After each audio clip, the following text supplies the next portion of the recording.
नमस्कार, जय माता दी। स्वागत है आपका अपने YouTube चैनल अनवी घर संसार में। आज हम बात करते हैं माँ दुर्गा के नवरात्रों में कन्या पूजन कैसे किया जाता है और विधि क्या है। शुरू करते हैं। नवरात्रि 9 दिन का माँ दुर्गा का त्योहार है। इसमें 9 दिनों तक दुर्गा माँ के 9 रूपों की पूजा की जाती है। माँ की पूजा करें और उनका स्वरूप माने जाने वाली कन्याओं की पूजा ना हो, ऐसा तो हो ही नहीं सकता। क्योंकि अगर हम कन्या पूजन नहीं करते तो पूजा अधूरी मानी जाती है। चाहे चैत्र मास के नवरात्रे हो या फिर शारदीय नवरात्र, देवी भगवती की कृपा पाने के लिए 9 दिनों का यह व्रत कन्या पूजन से ही संपन्न होता है। इसलिए कन्याओं को माँ दुर्गा का प्रतीक मानकर उनका पूजन किया जाता है। कन्या पूजन से देवी माँ प्रसन्न हो जाती हैं और भक्तों को अपना आशीर्वाद देती हैं। कुछ लोग नवरात्रि कन्या पूजन को कंजक या देवी की कड़ाही करना भी कहते हैं। जगह के हिसाब से कन्या पूजन का नाम अलग अलग है, परंतु कन्या पूजन की विधि तो एक जैसी ही है, चाहे वह पूजा अष्टमी के दिन की जा रही है या फिर दुर्गा नवमी के दिन। लेकिन कन्या पूजन करने के कुछ नियम हैं, जिनका पालन करना बहुत ही जरूरी होता है। आइए जानते हैं कि कैसे करें कन्या पूजन। कौन सी ऐसी बातें हैं जिनका ध्यान रखने से देवी माँ प्रसन्न हो जाती हैं। सबसे पहले तो कन्या पूजन अपने परिवार की रीत के अनुसार अष्टमी या नवमी के दिन किया जाता है।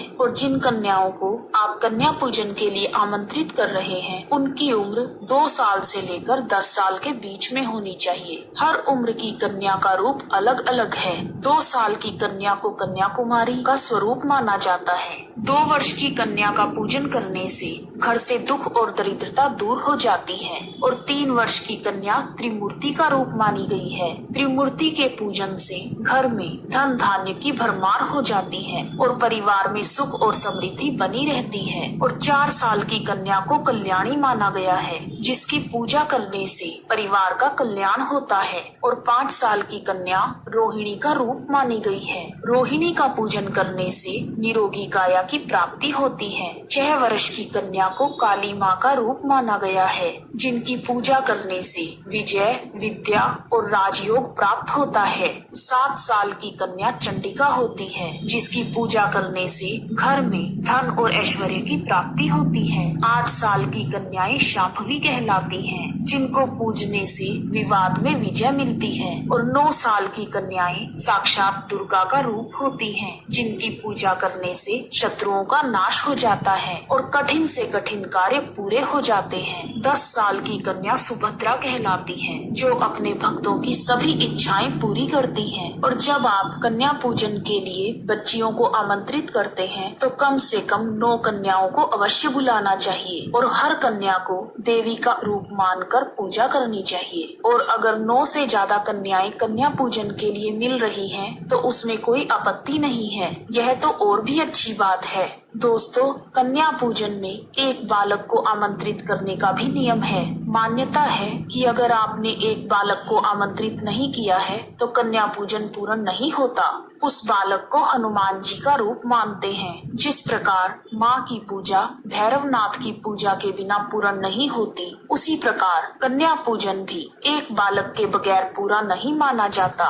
कुछ क्षेत्रों में 2 लड़कों को आमंत्रित करने की परंपरा है, एक को हनुमान जी के रूप में और दूसरे को भैरव के रूप में। अपने परिवार और कुल की रीति के अनुसार जिस भी दिन आप लोग कन्या पूजन करते हैं, उससे कम से कम 1 दिन पहले पूरे सम्मान के साथ कन्याओं को आमंत्रित करें। और कन्या पूजन के दिन सुबह सुबह जल्दी उठकर नहा लें। फिर घर की साफ सफाई करने के बाद हलवा, पूरी और चने का प्रसाद तैयार किया जाता है। कुछ घरों में खीर पूरी बनती है। उसके बाद परिवार के सभी सदस्य दुर्गा माँ की फोटो के आगे जोत जगाकर सारा प्रसाद वहाँ रख लेते हैं। फिर दुर्गा माँ की धूप, दीप और नैवेद्य से पूजा की जाती है और पूजन के बाद दुर्गा माँ की आरती गाई जाती है। और जब कन्याएं घर में प्रवेश कर रही होती हैं, उस समय पूरे परिवार को उनका स्वागत करना चाहिए और उनके स्वागत में नव दुर्गा के सभी नामों के जयकारे लगाने चाहिए। जय माँ शैलपुत्री,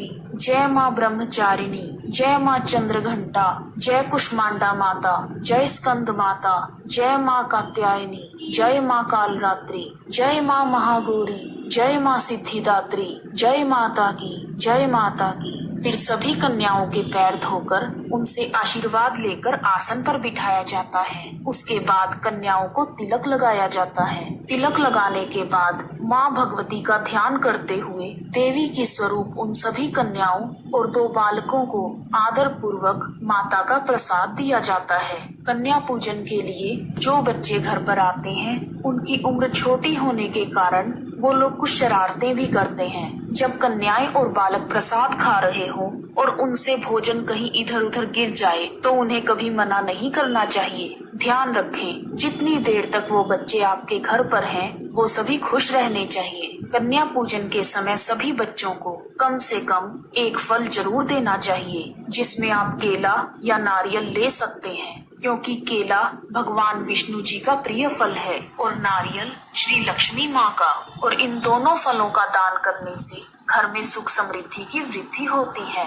कन्याओं को भोजन करवाने के बाद उन्हें उपहार के रूप में खेल खिलौने या स्टेशनरी जैसे कलर पेंसिल्स या कुछ एक्सेसरीज जैसे चूड़ियाँ, हेयर बैंड, रबर बैंड्स आदि आप दे सकते हैं। कन्याओं को घर से विदा करते समय उन्हें कभी खाली हाथ नहीं भेजना चाहिए, इसलिए बेस्ट है कि कुछ ऐसा दें जिसे वह सभी बच्चे रोजाना इस्तेमाल कर सके और विदा होते समय उनके चेहरे पर एक स्माइल हो। और कन्या पूजन में जब कन्याएं विदा हो रही होती हैं, तो उन्हें दक्षिणा के रूप में कुछ रुपए पैसे भी जरूर देने चाहिए। ऐसा करने से माँ लक्ष्मी आप पर प्रसन्न हो जाती हैं और अन्न धन के भंडारे भर देती हैं। उसके बाद सभी कन्याओं के पैर छूकर उनसे आशीर्वाद लेकर उन्हें खुशी खुशी विदा करें। ऐसा करने से माँ भगवती की कृपा और उनका आशीर्वाद हमेशा हमारे ऊपर बना रहेगा। और कन्या पूजन के बाद घर की साफ सफाई बिल्कुल ना करें। अगर बच्चों से खाते हुए कुछ गिर गया है तो आप एक कपड़े के साथ या टिश्यू पेपर से सिर्फ उस जगह को साफ कर।